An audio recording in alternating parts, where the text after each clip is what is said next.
देख रहे होते हैं कि आखिर अनमोल ने उस मूर्ति को क्यों तोड़ा। तभी रहीम चाचा अपने दांत पीसते हुए अनमोल से कहते हैं, अरे अगर ये मूर्ति तोड़नी ही थी तो इसे लिया ही क्यों, क्यों अपने 1 लाख पानी में डाले। वहां खड़े सभी लोग अनमोल की ओर देखकर जोर जोर से हंसने लगते हैं। सलीम और जोया भी हताश खड़े होते हैं, पर तभी अनमोल के चेहरे पर एक मुस्कान आ जाती है, जिसे देख रहीम चाचा उससे कहते हैं, रस्सी जल गई पर बल नहीं गया। 1 लाख खराब कर ऐसे मुस्कुरा रहा है मानो कोई बड़ा तीर मारा हो। तभी अनमोल उस टूटी हुई मूर्ति को साफ करता है। उसके अंदर से वो एक सुनहरे रंग का चमकता हुआ दिल बाहर निकालता है, जिसे देख सब हैरान हो जाते हैं। रहीम चाचा अपने चश्मे को ठीक करते हुए उस दिल को देखते हुए कहते हैं, ये क्या है। अनमोल उस दिल को दिखाते हुए कहता है, ये इस मूर्ति का दिल है। आप सबने एक मामूली सी दिखने वाली मूर्ति देखी, जिसे एक बड़े शिल्पकार ने बनाया था और इसका नाम रखा था अंतःकरण। और इंसान की असली खूबसूरती उसके दिल से होती है, न कि बाहरी आडंबर से। भले ही ये मूर्ति दिखने में बड़ी आम जैसी लगती हो, पर इसका अंतःकरण काफी कीमती है। अनमोल की बात सुन सलीम कहता है, सही कहा, इंसान की असली खूबसूरती उसके दिल से होती है। अनमोल की बात सुन रहीम चाचा अपना मैग्नीफाइंग ग्लास हाथ में लेते हैं। वो उस दिल को अपने हाथ में लिए उसका मुआयना करते हुए कहते हैं, ये दिल तो एकदम खरे सोना का बना हुआ है और इस पर जो कलाकारी है वो आज के जमाने में नामुमकिन है। रहीम चाचा की बात सुन सब हैरान हो जाते हैं। जोया और सलीम के चेहरे पर एक मुस्कान छा जाती है। सलीम तुरंत ही वो दिल रहीम चाचा के हाथ से लेते हुए कहता है, ये तो बड़ी नायाब चीज ढूंढ निकाली तूने, तेरे आंखों में एक्सरे लगा है क्या भाई।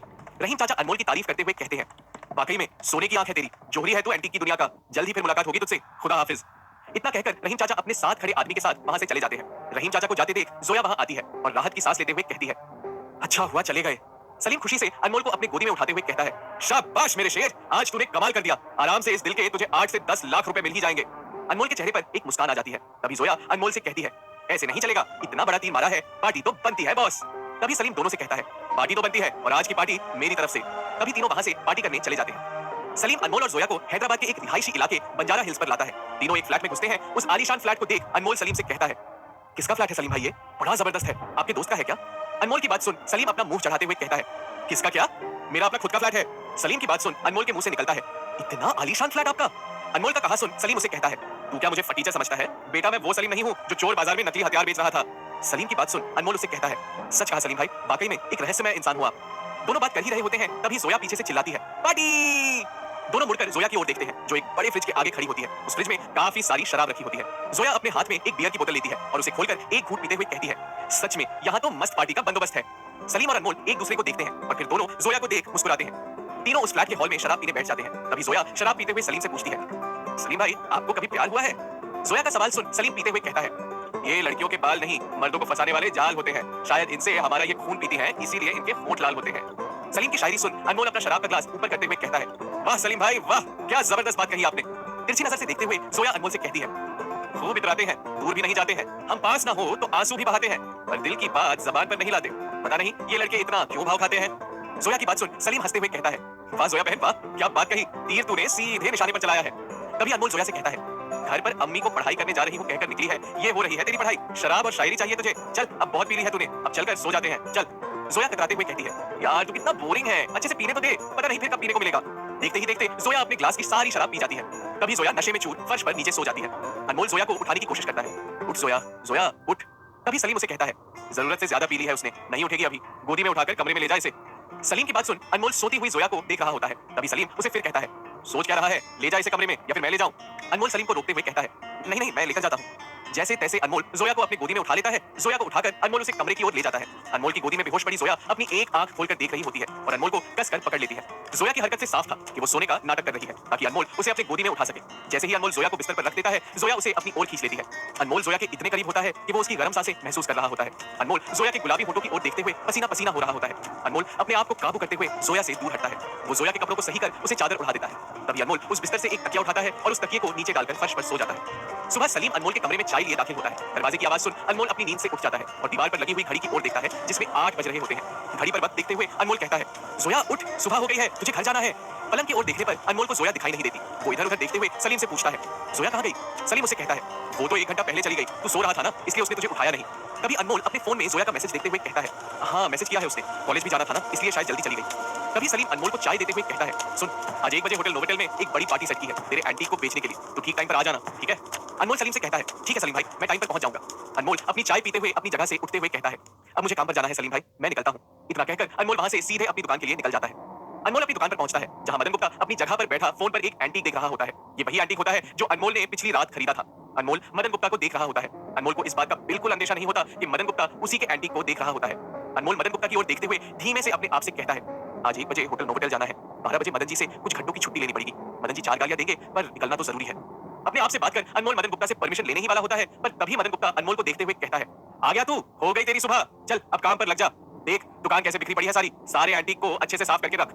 मदन गुप्ता की बात सुन अनमोल अपने आप से कहता है, तुरंत सारी दुकान साफ कर देता हूं ताकि 12 बजे तक मदन जी से कहकर मैं निकल सकूं। तुरंत ही अनमोल दुकान में रखे सारे एंटीक्स को सजाकर रखना शुरू कर देता है। 12 बजने से पहले ही अनमोल अपना काम खत्म कर देता है, पर तभी मदन गुप्ता दुकान में बैठे बाहर ट्रॉली को देखते हुए कहता है, लगता है नया माल आया है।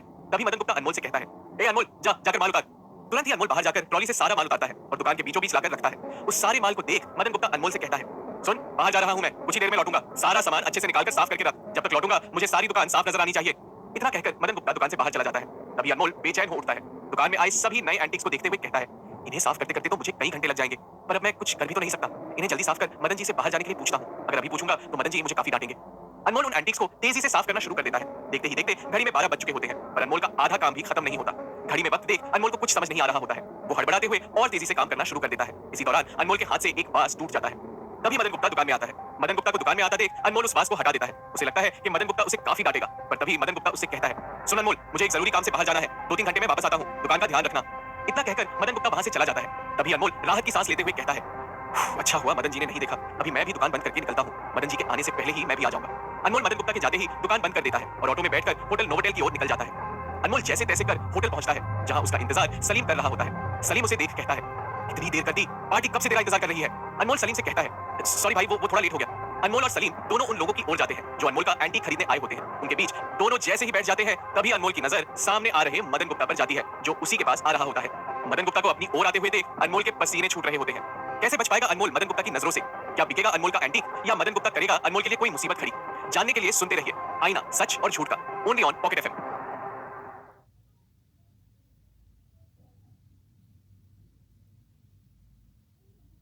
होटल में मदन गुप्ता दोस्तों अभी खरीदिए कोई भी कॉइन पैक और एंजॉय कीजिए एड फ्री लिसनिंग। होटल में मदन गुप्ता को अपनी ओर आता हुआ देख अनमोल सहम जाता है। सलीम अनमोल के चेहरे की हवाइयां उड़ी देख भाप लेता है कि कुछ तो गड़बड़ है। वो धीमे से अनमोल के कान में कहता है, कोई गड़बड़ है क्या? अनमोल हड़बड़ाते हुए सलीम से कहता है, गड़बड़ नहीं, कांड होने वाला है, आगे देखो। जैसे ही सलीम आगे की ओर देखता है, उसे सामने से मदन गुप्ता उन्हीं की ओर आते हुए दिखाई देता है। मदन गुप्ता को देख सलीम हैरान होते हुए कहता है, ये जिन यहाँ कैसे आ पहुंचा? अनमोल सलीम से कहता है, जिन नहीं भाई, शैतान है वो, मैं तो यहाँ से चला। इतना कहकर अनमोल वहां सबके बीच से उठकर चला जाता है। अनमोल को जाता हुआ देख सभी हैरान हो रहे होते हैं। सलीम मामले की स्थिति को संभालते हुए वहां बैठे लोगों से कहता है, टॉयलेट आई है उसे, he will just come, please excuse me, I will also come in 2 minutes. अपनी छोटी उंगली दिखाते हुए सलीम भी अनमोल के पीछे पीछे निकल जाता है। अनमोल होटल लॉबी के एक पिलर के पीछे छुप जाता है। उसे ढूंढते हुए सलीम उसके पीछे आ जाता है। तू यहाँ छुपा बैठा है, मैं कब से तुझे यहाँ लॉबी में ढूंढ रहा हूँ, चल वो लोग तेरा इंतजार कर रहे हैं। सलीम की बात सुन अनमोल उसे कहता है, मेरा इंतजार? वो लोग मेरा ही इंतजार क्यों कर रहे हैं? सलीम उससे पूछता है, क्या एंटीक बेचना नहीं है तुझे तेरा? अनमोल सलीम से विनती करते हुए कहता है, आप बेच लो ना सलीम भाई, मेरा आना जरूरी है क्या? अनमोल की बात सुन सलीम उसे कहता है, तेरा आना ही तो जरूरी है मेरी जान, कस्टमर बाहर का है, बिना तुझे देखे नहीं खरीदेगा, लीगल आइटम बेच रहा है तू, इसलिए तेरा होना जरूरी है। अनमोल हिचकिचाते हुए कहता है, पर सलीम भाई मदन गुप्ता का क्या? अनमोल की बात सुन सलीम को गुस्सा आ जाता है। वो अपने दांत पीसते हुए अनमोल से कहता है, अरे मदन गुप्ता की तो ऐसी की तैसी। सलीम अपने गुस्से को शांत करते हुए अनमोल से पूछता है, ऐसा क्या है मदन गुप्ता में जो तू उससे इतना डरता है? छोड़ दे उसकी नौकरी।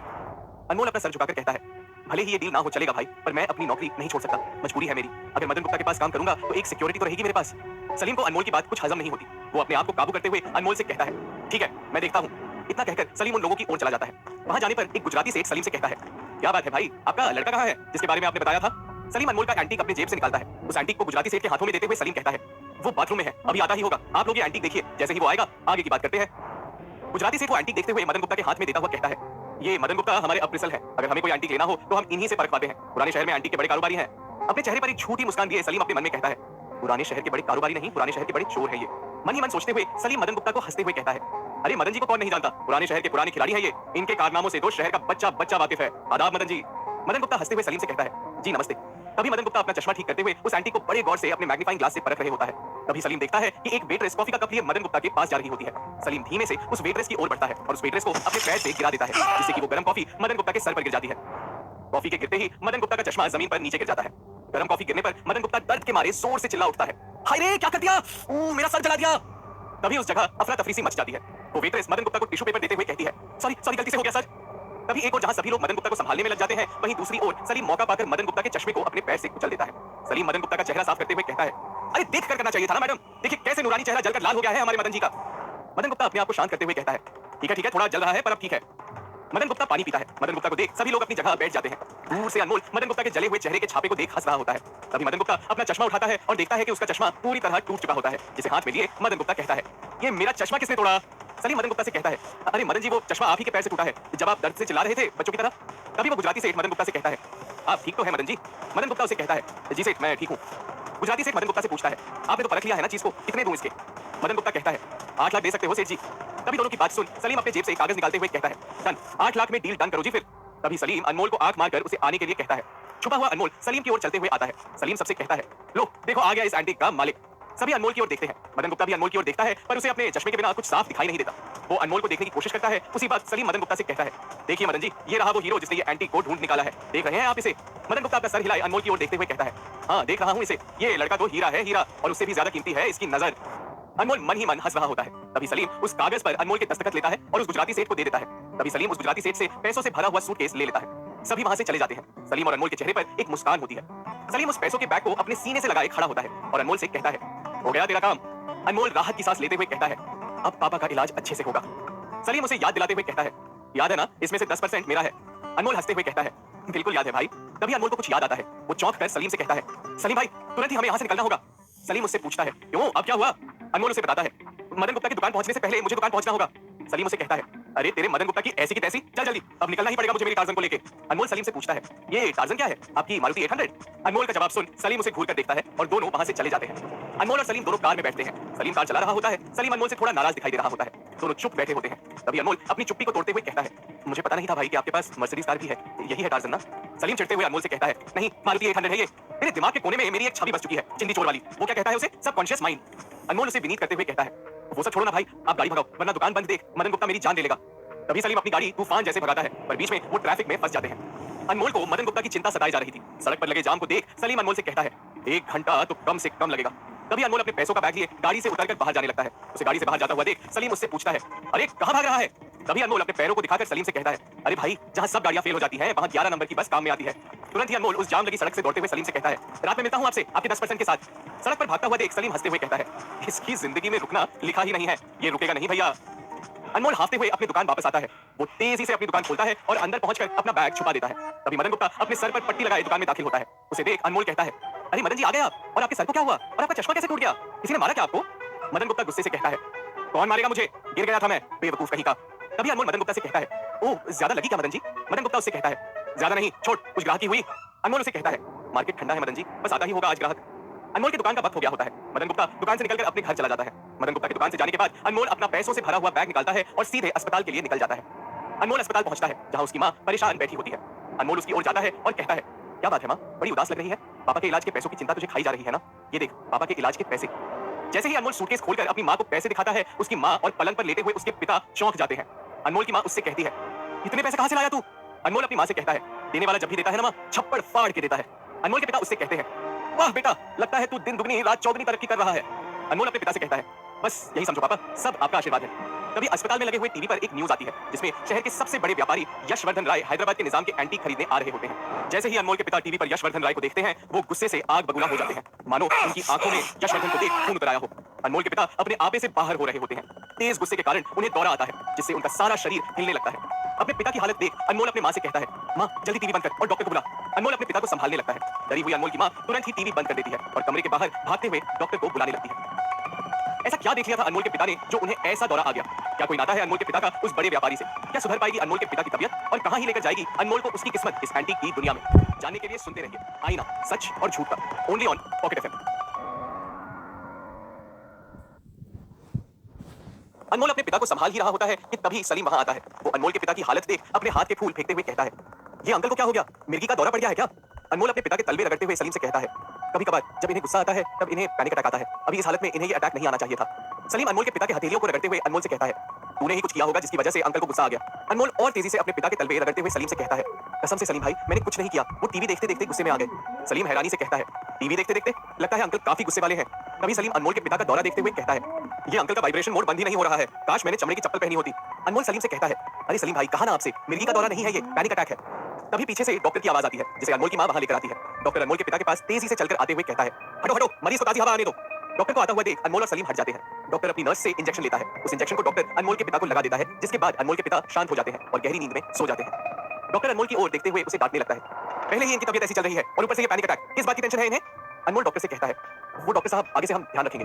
डॉक्टर अनमोल से कहता है, आपको इनका ख्याल रखना ही होगा वरना अगली बार कुछ भी हो सकता है। इतना कहकर डॉक्टर कमरे से बाहर जाने लगता है, जिसे देख सलीम धीमी आवाज में कहता है, ये डॉक्टर तो ऐसे कह रहा है मानो हमने अंकल को जानबूझकर गुस्सा दिलाया हो। तभी अनमोल अपनी माँ से कहता है, माँ ये है सलीम भाई, ये मेरी काम में काफी मदद करते हैं। सलीम अनमोल की माँ की ओर देखते हुए कहता है, नमस्ते आंटी। अनमोल तभी सलीम से पूछता है, वैसे आपका यहाँ आना कैसे हुआ सलीम भाई? सलीम अनमोल से कहता है, अरे सरप्राइज देना चाहता था तुझे, पर मुझे क्या पता था कि अंकल मुझे सरप्राइज दे देंगे। सलीम की बात सुन दोनों थोड़ा हंसते हैं। तभी अनमोल की माँ अनमोल से कहती है, जैसे तैसे ये अभी तो हमने इन्हें संभाल लिया, पर आइंदा हमें इनका ज्यादा ख्याल रखना होगा। तभी सलीम उनके कंधों पर अपने दोनों हाथ रखते हुए कहता है, अरे आप टेंशन मत लीजिए आंटी, हम अंकल का अच्छे से ख्याल रख लेंगे, बस आप आराम से घर जाओ और सो जाओ। सलीम की बात सुन अनमोल की माँ उसे कहती है, मैं आज अंकल को छोड़कर नहीं जाने वाली, तुम दोनों जाओ और जाकर सो जाओ। तभी अनमोल अपनी माँ की बात काटते हुए उन्हें कहता है, मैं कहीं नहीं जाने वाला माँ, आप घर चली जाएं और आराम से सो जाएं। अनमोल की बात मानकर उसकी माँ अस्पताल से चली जाती है। तभी अनमोल सलीम से कहता है, शुक्रिया भाई यहाँ आने के लिए, आपने आज भी मेरी बहुत मदद की। अनमोल की बात सुन सलीम अनमोल के कंधे पर हाथ रखते हुए कहता है, दोस्त भी बोलता है और मदद करने पर शुक्रिया भी कहता है, दो मुंह वाला सांप है क्या तू? सलीम की बात सुन अनमोल हंसते हुए कहता है, आप भी ना सलीम भाई, चलिए ठीक है, अब आप घर जाइए, मैं अस्पताल में ही रुक जाता हूँ। अनमोल की बात सुन सलीम कुर्सी पर डेरा जमाते हुए उससे कहता है, जैसे टूटा हुआ तारा अपनी रोशनी अपने साथ ही ले जाता है हमेशा के लिए, उसी तरह सलीम अपनी दोस्ती कयामत तक निभाता है। मैं कहीं नहीं जाने वाला, यहीं रुकूंगा। सलीम की बात सुन अनमोल उसे कहता है, अरे मगर सलीम भाई यहाँ कहाँ सोएंगे आप? आपके घर जैसे यहाँ कहाँ है नरम गद्दे? सलीम अपने हाथ का तकिया बनाते हुए सोने लगता है और अनमोल से कहता है, नींद नरम गद्दों से नहीं बल्कि सुकून और चैन से आती है, चल अब तू एक कोना पकड़ ले और सो जा। सलीम की बात सुन अनमोल भी सो जाता है। सुबह होती है और अनमोल अपनी आंख खोलता है, उसके सामने जोया खड़ी होती है, पर जैसे ही जोया उसे कुछ कहने वाली होती है कि तभी पीछे से अनमोल के पिता की जोर जोर से चिल्लाने की आवाज सुनाई देती है, छोड़ो मुझे, मैं उसे जिंदा नहीं छोड़ूंगा, प्रतिशोध की आग में जल रहा हूं मैं। तो नर्स अनमोल के पिता को पकड़े हुए शांत कर रही होती है, पर वो तो किसी के काबू में नहीं आ रहे होते हैं। तभी पीछे से अनमोल की मां वहां आती है और अपने पति को देख कहती है, अरे क्या हो गया इन्हें, क्या चाहिए आपको? अनमोल के पिता अपनी पत्नी की ओर देखकर कहते हैं, वो यशवर्धन चाहिए मुझे, जब तक उसे जलील ना कर दूं तब तक मुझे चैन नहीं मिलेगा। इतने सालों से चैन से सोया नहीं हूं मैं, सिर्फ उस यशवर्धन की वजह से। अब फिर यहाँ आया है मेरे शहर, अब की बार उसे सबक सिखाकर ही रहूंगा। अनमोल के पिता का गुस्सा तो मानो बढ़ता ही जा रहा होता है। उनके गुस्से को देखते हुए डॉक्टर नर्स को इशारा करते हुए एक इंजेक्शन लाने बोलता है और सीधे उन्हें वो इंजेक्शन देकर सुला देते हैं। तभी सलीम अनमोल की मां से पूछता है, क्या कह रहे थे ये अंकल, और ये प्रतिशोध की आग और यशवर्धन का क्या चक्कर है?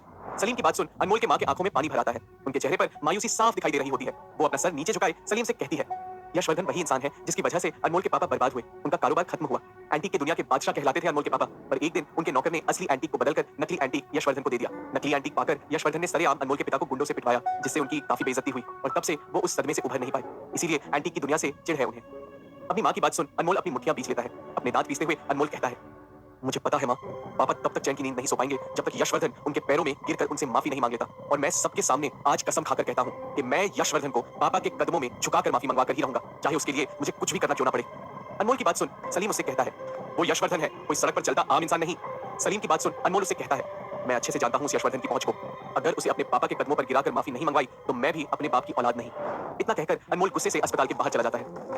अनमोल अस्पताल से सीधे अपने घर चला आता है। अनमोल का पीछा करते हुए जोया और सलीम दोनों उसके घर चले आते हैं। हम में डूबा अनमोल मायूसी से बैठा होता है। उसकी मायूसी देख सलीम और जोया भी खामोश बैठे उसे देख रहे होते हैं। सारे घर पर चारों ओर सन्नाटा पसर जाता है। तभी उस सन्नाटे की चुप्पी को तोड़ने का काम करती है सलीम की आवाज, जो अनमोल से कहती है, काफी फिल्मी स्टोरी है भाई तेरी, ट्रेजेडी से भरपूर।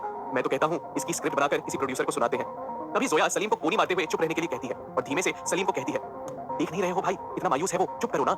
जोया की बात सुन सलीम चुप करके बैठ जाता है। तभी जोया अनमोल का ध्यान भटकाते हुए कहती है, चाय पिएगा अनमोल, तुझे बहुत पसंद है ना घर की चाय? है, मैं अभी बनाकर लाती हूँ। इतना कहकर जोया किचन की ओर चली जाती है। तभी अनमोल उसे रोकते हुए किचन में जाता है। तभी जोया अपनी नजर किचन के चारों ओर फेरती है, जहां उसे दिखाई देता है छोटे बर्तन और बिखरा हुआ सामान। जोया किचन को हैरानी से देखते हुए कहती है, या अल्लाह, ये किचन है कि कबाड़ खाना? तभी अनमोल उससे कहता है, देख जोया, कोई चाय वाय की जरूरत नहीं है, तू बस कॉलेज चली जा, तेरा टाइम हो रहा है। जोया अनमोल से कहती है, देख अनमोल, मैं तेरी एक नहीं सुनने वाली, पूरा किचन साफ करके ही यहाँ से जाऊंगी, तेरी नहीं तो आंटी की मदद हो जाएगी। अब चुपचाप चूल्हे पर चाय चढ़ा और मैं तब तक बर्तन धोने लगती हूँ। अनमोल चूल्हे पर चाय रखता है और जोया बर्तन धोने लगती है। जोया का हाथ बटाने के लिए अनमोल जोया के साथ बर्तन धोने लगता है। अनमोल को बर्तन धोते हुए देख जोया उसे बड़े प्यार से देख रही होती है। तभी अनमोल का बर्तन धोने का क्लीनर सिंक के पानी में गिर जाता है। अनमोल को क्लीनर ढूंढने में जोया उसकी मदद करती है। मदद करते हुए अनमोल सिंक में हाथ डालता है। तभी पानी के नीचे अनमोल का हाथ जोया के हाथ से टकरा जाता है। जोया अनमोल के हाथ को थाम लेती है और तभी चूल्हे पर से चाय उबलने लगती है। जोया तुरंत गैस बंद कर देती है। चाय छानकर जोया जैसे ही मुड़ती है कि तभी वो चाय का कप पीछे खड़े अनमोल के सीने से जा टकराता है। जोया हड़बड़ाते हुए अनमोल के सीने को अपने हाथ से साफ कर रही होती है। तभी अनमोल जोया को बड़े प्यार से देखते हुए कहता है, कुछ नहीं हुआ है जोया, छोड़ दे। जोया उसके छाती पर फूंकते हुए कहती है, तुझे जली तो नहीं है ना? अनमोल उसे दिलासा दिलाते हुए कहता है, कुछ नहीं हुआ है। तभी किचन के बाहर खड़ा सलीम ने अपना गला साफ करते हुए दोनों से कहता है, ये चूल्हे चक्की का काम हो गया हो तो चाय मिल सकती है? जोया अपने आप को संभालते हुए कहती है, एक कप नहीं सलीम भाई, पूरी की पूरी केतली पी लो, मेरा काम तो हो गया, मैं जा रही हूँ कॉलेज के लिए, देरी हो रही है। इतना कहकर जोया वहां से चली जाती है। तभी सलीम चाय पीते हुए अनमोल से कहता है, तो फिर क्या सोचा है तूने उस यशवर्धन के बारे में? अनमोल उसे जवाब देता है, अभी कुछ सोचा नहीं है, पर जल्दी कुछ सोच लूंगा। अपनी चाय खत्म कर सलीम जगह से उठते हुए अनमोल से कहता है, कुछ सोचा हो तो जरूर बताना, इतना आसान नहीं है यशवर्धन को अपने बाप के कदमों पर गिराना, पर ऊपर वाले ने चाहा तो हर चीज मुमकिन है। ठीक है तो मैं चलता हूँ, मेरे लायक कुछ काम हो तो जरूर याद करना। इतना कहकर सलीम वहां से चला जाता है। तभी अनमोल अपनी जगह से उठता है और सीधे अपने कमरे की ओर बढ़ता है। अपने कमरे में आकर अनमोल अलमारी खोलता है। अनमोल उसमें से एक फाइल अपने हाथ में लेता है। वो उस फाइल को खोलते हुए उसके पन्ने पलटने लगता है। उस फाइल में यशवर्धन के पेपर कटिंग और उसकी कई सारी जानकारी होती है। उस फाइल को देखकर मानो ऐसा लग रहा होता है कि अनमोल यशवर्धन की जानकारी सालों से इकट्ठा कर रहा हो। उस फाइल को अपने हाथ में लिए अनमोल यशवर्धन की तस्वीर को देखते हुए कहता है, पिछले 2 सालों से एक मौके की तलाश कर रहा था तुझ तक पहुंचने का, और आज किस्मत ने मुझे वो मौका दिया है। अब मुझे तुझ तक पहुंचने से कोई रोक नहीं सकता। इतना कहते हुए अनमोल उस फाइल के पन्ने पलटने लगता है। तभी अनमोल उस फाइल में एक अखबार की तस्वीर देखता है जिसमें यशवर्धन एक आदिवासी काबिले के साथ खड़ा होता है। अनमोल उस तस्वीर को देखते हुए कहता है, अगर मुझे यशवर्धन तक पहुंचना है तो मुझे इस कोंडा सीमा के रहने वाले आदिवासी काबिले के पास जाना ही होगा। क्या चल रहा है अनमोल के दिमाग में और क्यों जाना चाहता है वो कोंडा सीमा के उस आदिवासी काबिले में? क्या अनमोल झुका पाएगा यशवर्धन जैसे बड़े बिजनेसमैन को अपने पिता के कदमों पे? जानने के लिए सुनते रहिए आईना, सच और झूठ का, ओनली ऑन पॉकेट एफएम।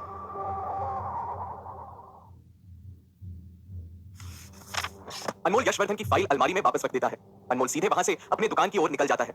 रास्ते में जाते हुए अनमोल अपने आप से कहने लगता है, मुझे कैसे भी करके 2 दिन के लिए रायलसीमा जाना ही होगा, पर दुकान से छुट्टी कैसे लूं? चलते हुए अनमोल अपनी दुकान पर आ पहुंचता है। तभी दुकान के बाहर उसे कुछ अजीब सी आवाजें सुनाई देती हैं। गौर से सुनने पर अनमोल को दुकान के अंदर से मदन गुप्ता की गिड़गिड़ाने की आवाज उसे स्पष्ट रूप से सुनाई देती है। अनमोल उन आवाजों को सुन धीमे से दुकान के अंदर चला जाता है। दुकान के अंदर घुसते ही अनमोल मदन गुप्ता को कुर्सी पर बैठे रोते हुए देख रहा होता है। मदन गुप्ता के सामने गन लिए खड़े रहते हैं 2 रशियन लोग। इस नजारे को देख अनमोल धीमे से आगे बढ़ते जा रहा होता है। अनमोल को देख मदन गुप्ता उससे विनती करते हुए कहता है, अनमोल बेटा, मुझे इन रूसियों से बचा ले, मैं तेरे हाथ जोड़ता हूँ। 2 रूसी नागरिक मदन गुप्ता के सर पर बंदूक ताने टूटी फूटी हिंदी में उसे कहते हैं, हमें हमारी चीज दे दो जिसके तुमने हमसे पैसे लिया है, वरना हम तुम्हें नहीं छोड़ेंगे। उस रूसियों की बात सुन अनमोल मदन गुप्ता से कहता है, आखिर ऐसी कौन सी चीज है मदन जी जो इन रूसियों से आपने ली है? मदन गुप्ता अनमोल से कहता है, एक चावल का बेशकीमती दाना था जो इन रूसियों को देना था मुझे, पर पता नहीं मेरी तिजोरी से वो दाना किसने चोरी कर लिया। अनमोल बड़ा गंभीर होते हुए सोचने लगता है। अपने जेब से वो चावल का दाना निकालकर मदन गुप्ता को दिखाता है, जिसे देख मदन गुप्ता और वो दोनों रूसी नागरिक भी चौंक जाते हैं। तुरंत ही मदन गुप्ता अनमोल से पूछता है, ये दाना तेरे पास कहां से आया? तभी अनमोल मदन गुप्ता से कहता है, अरे मदन जी, ये दाना कोई चोरी वोरी नहीं हुआ है। कल आप बाहर गए थे ना, तो मैं अंदर सफाई करने गया था, तभी मुझे ये दाना तिजोरी के नीचे गिरा पड़ा मिला। पहले तो मैंने सोचा कोई मामूली सा दाना है, इसे फेंकने वाला था मैं, फिर सोचा फेंकने से पहले एक बार आपको दिखा देता हूँ। मदन गुप्ता अनमोल से कहता है, अरे नहीं नहीं मेरे लाल, अच्छा किया जो तूने इसे नहीं फेंका, वरना मैं ऊपर चला जाता। अनमोल मदन गुप्ता के मजे लेते हुए कहता है, आप भी ना मदन जी काफी लापरवाह होते जा रहे हो, कल चोट लगाकर आ गए, अपनी चीजें घुमा रहे हो, आखिर हो क्या रहा है आपको? मदन गुप्ता अनमोल के हाथ से वो दाना लेते हुए उसे कहता है, लगता है शनि भारी हो गया है मेरा, अबला ये दाना मुझे दे दे। जैसे ही मदन गुप्ता वो दाना अपने हाथ में लेते हैं, वो रूसी नागरिक मदन गुप्ता के हाथ से वो दाना छीन लेता है। उस दाने को गौर से देखते ही वो रूसी नागरिक उसे अपने जेब में रख लेता है और मदन गुप्ता से कहता है, अच्छा हुआ जो हमारी चीज हमें मिल गई, वरना आज तुम नहीं बचते। मदन गुप्ता से वो चावल का दाना लेकर वो दोनों रूसी नागरिक वहां से चले जाते हैं। उनके दुकान से बाहर निकलते ही मदन गुप्ता एक राहत की सांस लेता है। अनमोल मदन गुप्ता को देख उससे कहता है, आज तो मैंने आपको बचा लिया मदन जी। अनमोल की बात को नजरअंदाज करते हुए मदन गुप्ता उससे कहता है, हाँ हाँ अच्छा किया जो तूने वो चावल का दाना नहीं फेंका और मुझे बता दिया, पता नहीं ध्यान कहाँ रहता है मेरा आजकल, इन रूसियों से बचाया ना तूने मुझे, चल तुझे आज एक कप चाय पिलाता हूँ। मौका पाकर अनमोल मदन गुप्ता से कहता है, क्या कह रहे हो मदन जी, इसका मतलब आपके जान की कीमत सिर्फ 1 कप चाय है? मदन गुप्ता अनमोल से कहता है, तो और क्या चाहिए, अपना दिल निकाल कर दूं तुझे? तभी अनमोल मदन गुप्ता से कहता है, अरे मदन जी, देना है तो आपके इस मुलाजिम को 2 दिन की छुट्टी दे दीजिए, काफी थक चुका हूँ अस्पताल से दुकान और दुकान से अस्पताल जाते जाते। अनमोल की बात सुन मदन गुप्ता सोच में पड़ जाता है। वो सोचते हुए कहता है, ठीक है ले ले छुट्टी 2 दिन की। मदन गुप्ता की बात सुन अनमोल तुरंत ही दुकान से बाहर जाने लगता है। अनमोल को दुकान से बाहर जाता हुआ देख मदन गुप्ता अनमोल से कहता है, अरे कहाँ जा रहा है? अनमोल मदन गुप्ता का जवाब देते हुए कहता है, अरे आप ही ने तो कहा ना छुट्टी लेने के लिए।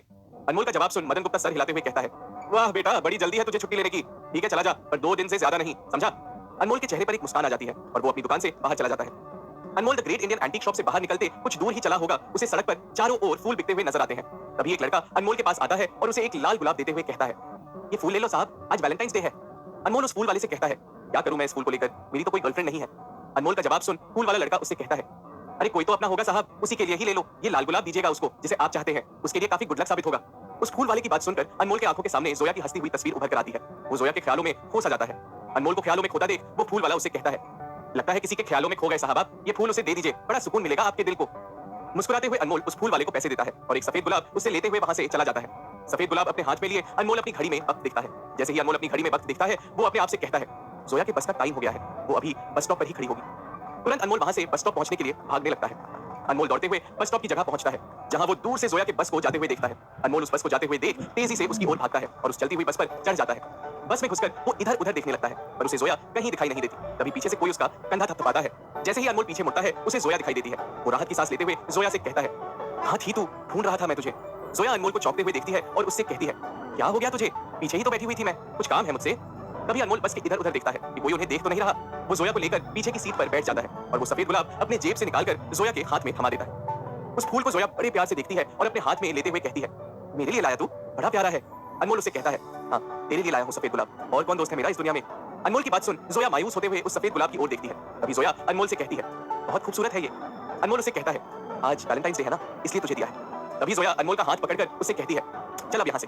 चौंक कर अनमोल उससे कहता है, अरे कहाँ ले जा रही है तू मुझे। जोया उसे जबरदस्ती करते हुए कहती है, अरे चल तो सही।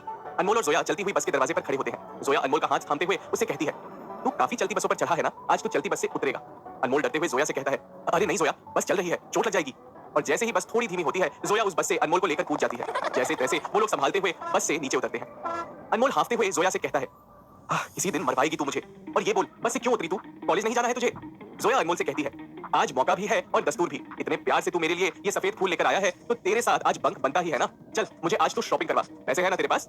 अनमोल जोया से कहता है, हाँ पर। जोया अनमोल से कहती है, हाँ पर का क्या मतलब, नहीं कराएगा अपने सबसे अच्छे दोस्त को शॉपिंग। इतने पैसे हैं तेरे पास, जब तेरी बारी आई तो पतली गली पकड़ रहा है। अनमोल जोया से कहता है, अरे तेरे लिए तो मैं जान दे दूं, ऐसा क्या चीज है। अनमोल की बात सुन जोया अपना सर हिलाते हुए कहती है, ये शेख चिल्ली पघारना बंद कर, अब चल मेरे साथ। जोया अनमोल को लेकर एक मॉल आती है, जहां वो अपने लिए गिफ्ट लेती है। तभी जोया की नजर दो हाथ की घड़ियों पर जाती है, जिसे वो अपने हाथ में लिए देखती है। अनमोल उससे पूछता है, क्या देख रही है तू ये। जोया उसे वो घड़ियां दिखाते हुए कहती है, ये रिस्ट वॉच देख रही हूँ, इसे तू एक हाथ में पहन ले और एक मैं पहन लेती हूँ। अनमोल उससे पूछता है, तो इससे क्या होगा। जोया गाते हुए अनमोल से कहती है, तू जहां जहां चलेगा मेरा साया साथ होगा मेरा साया। अनमोल उसे कहता है, अच्छा तो ये वो घड़ी है जो सनी देओल ने डर फिल्म में पहनी थी। दोनों हंसते हैं और जोया उससे कहती है, चल अब इसका बिल करते हैं और यहाँ से कहीं बाहर खाने के लिए जाते हैं। तभी अनमोल जोया से कहता है, मैं तेरे साथ नहीं जा सकता जोया। अनमोल की बात सुन जोया उससे कहती है, क्यों, कोई ट्रेन या बस छूट रही है तेरी। अनमोल उसे जवाब देते हुए कहता है, हाँ बस है मेरी, 1 घंटे में मुझे कोड़ा सीमा निकलना है, 2 दिन के लिए जा रहा हूँ, वहां जाने से पहले सोचा तुझसे मिलता चलूं। अनमोल की बात सुन जोया उससे कहती है, कोड़ा सीमा, वहां क्यों जा रहा है। अनमोल उसे कहता है, बड़ा जरूरी काम है। जोया अनमोल से उदास होते हुए कहती है, 2 दिन जाना जरूरी है। अनमोल उसे कहता है, बहुत जरूरी है। दोनों मॉल में वो कपल वॉच लेते हैं। अनमोल जोया को पैसे देता है और कहता है, ये ले पैसे बिल करा ले। जैसे ही जोया बिल करवाने लगती है, अनमोल चुपचाप अपनी जेब से एक लाल गुलाब निकालकर जोया के पर्स में रख देता है। जोया वो घड़ी अपने हाथ में लिए आती है और दोनों वहां से निकल जाते हैं। मॉल के बाहर निकलते ही अनमोल अपने लिए ऑटो बुलाता है और उसमें बैठकर कोड़ा सीमा जाने लगता है। तभी जोया उससे कहती है, अकेले इतनी दूर जा रहा है, अपना ख्याल रखना। अपना सिर हिलाते हुए अनमोल ऑटो वाले को चलने का इशारा करता है। अनमोल का ऑटो वहां से निकल पड़ता है। तभी जोया अपने पर्स से वो लाल गुलाब निकालती है जो चुपके से अनमोल ने जोया के पर्स में डाल दिया था। उस गुलाब को अपने हाथ में लिए जोया भावुक होते हुए कहती है, अपना ख्याल रखना अनमोल। वो अनमोल के ऑटो को जाता हुआ देख सड़क पर मायूस खड़ी रहती है और तभी जोया की आंखों में आंसू भर आते हैं। कहां ले जाएगा ये रिश्ता अनमोल और जोया को अपनी जिंदगी में। ऐसा क्या है इन दोनों के बीच जो इन्हें एक दूसरे की ओर खींचे चले आते हैं, जो दोनों साथ नहीं होते हुए भी एक साथ होते हैं। और क्या मिलेगा अनमोल को कोड़ा सीमा में जाकर, जानने के लिए सुनते रहिए आईना सच